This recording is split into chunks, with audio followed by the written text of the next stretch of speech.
Most of the things we fear do not actually happen. When you say you want to travel solo, it is totally okay to be afraid.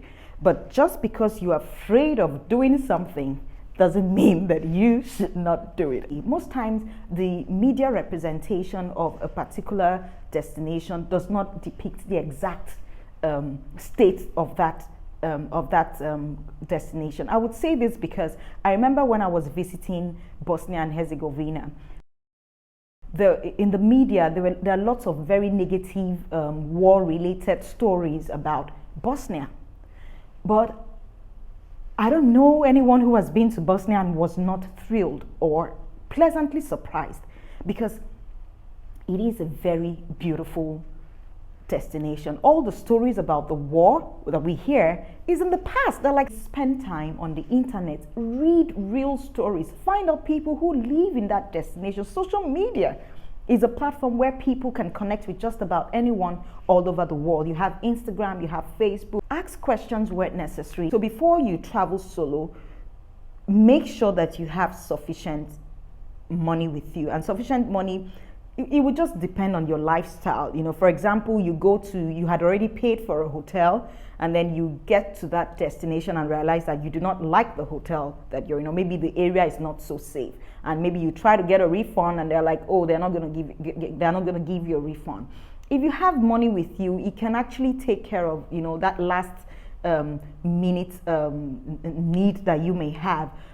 For example, let's say you go out, you go somewhere and then you miss your way, and let's say you use public transportation. Having money with you would just make it easy for you to take a taxi, no matter the cost, because at that point in time, your safety would be your priority. So it's important to have sufficient funds so that you can enjoy your destination. I always encourage people, when you're going somewhere for the first time, do not be broke, because you don't know anyone, it's your first time, and then you don't want to go there, you don't want to go there and then you are stranded. So have enough money to take care of your basic needs, and then have a little extra just in case of an emergency. This would be the best advice I may give you, because the reason why I encourage people to join a group tour, and join it very early in your trip, like if you arrive at the destination today and you're too tired. For me, most times when I arrive, I just hit the ground running. If I arrive early in the morning, best believe I am going on a tour the same day. I don't arrive to rest. I arrive and then I hit the ground running. So when you arrive at your destination, if you want to rest, take a day or two and rest. But I think you should do it really early. I advise you to do it the next day. I would do it the same day. For example, if I arrive in the morning, early in the morning, of course I had slept all through, on the plane, I would usually join, the tour same day. But if you can't do that, you can do it the next day, or maybe there's an evening tour. You can do it. The good thing about joining the tour really early in your trip, is because it would give you enough time. It would help you discover the city. You can ask all the questions that you may have. So join a group tour once you get in, and I would recommend walking tours. Walking tours are usually very informative, very educative, and then it gives you more like a local feel, because you're actually walking around, all the notable landmarks, and then you're interacting with the tour guide and with other travelers, and then you're discovering, your destination. So I always usually just find a walking tour, and then join a walking tour, and then ask the tour guide all the questions. And most of them are always very pleasant people. They're always very happy, to hand out this information. Join a tour very early, and then ask all the questions from your tour guide. Identify the destinations you would like to visit again, and know your surrounding, and then connect with other travelers, especially people who are traveling solo. But even if they're not traveling solo, you can also find a group of people who are very receptive and also willing to have you on board. So now, why do I want you to stay in a hostel? It's because hostels are usually designed and targeted at a particular category of people. And who are these people? They are mostly people who are interested in exploring. There are mostly people who are probably visiting the city, you know, they are on a budget, but at the same time, they want to maximize their trip. They want to see everything. And so because of that, this hostels usually have like activities. They have daily activities packed on a budget that you can participate in. So, and even as much as just going down for breakfast, you know, normally most hostels would give you breakfast because they know those travelers. So even for the little amount that you pay, you would still get like breakfast, and most times very good, you know, breakfast where you have like eggs and toast and juices and fruits and, you know, yogurt and the rest of them.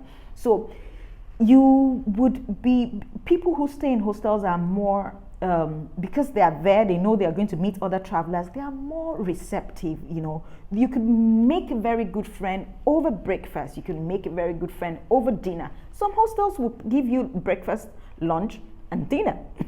Yes, I have seen that before. So some of them would they see travelers all the time, they know your needs, and then the people who come in there are more open to interact with people, and then they're more receptive, and then you could just make a friend over breakfast. And even if you're not staying in a hostel, for example, if you're staying in a hotel that is close to the hostel, you can actually leave where you are and go and join their group tour. It will help you, you know, connect with those people. So you go out on the tour and then you go back to your hotel and then you interact with these people again. Like, oh, for example, you go on a tour and then you meet a few friends and then you're like, oh, would you, what are you people doing later? You know, there's always something. Anyone who is out traveling would always have something on their itinerary. So you can join in, you can, you know, you can invite, if they don't invite you, you can offer, you know, invite yourself. You know, if you have where you want to see and then you don't want to go alone, you can invite someone else, like, oh, I want to go to this place. Oh, do you want to see it? Have you seen it? Do you want to see it? And then you, most times, you know, people, you would find someone that wants to do the same thing you want to. Personal safety problems arise where you stay out late, or you go to really sketchy neighborhoods, or you are intoxicated. And so, that being said, you can control if those things happen or not. And how do you control? By avoiding, you know, staying out late, or even when you're staying out late, you try not to drink too much, so you are still in control of your senses, and then you just avoid really sketchy areas, especially at night. If you run into problems, do not be afraid, you know, or shy to ask questions. So I would say that traveling solo is very educative. It helps you know yourself better. It helps you connect with other people. Have you traveled solo before? What are the important lessons that you learned while traveling solo? I would like to hear from you, so please leave your comment here, and do not forget to subscribe to my YouTube channel if you want to see more videos like this. So till I see you next week, bye.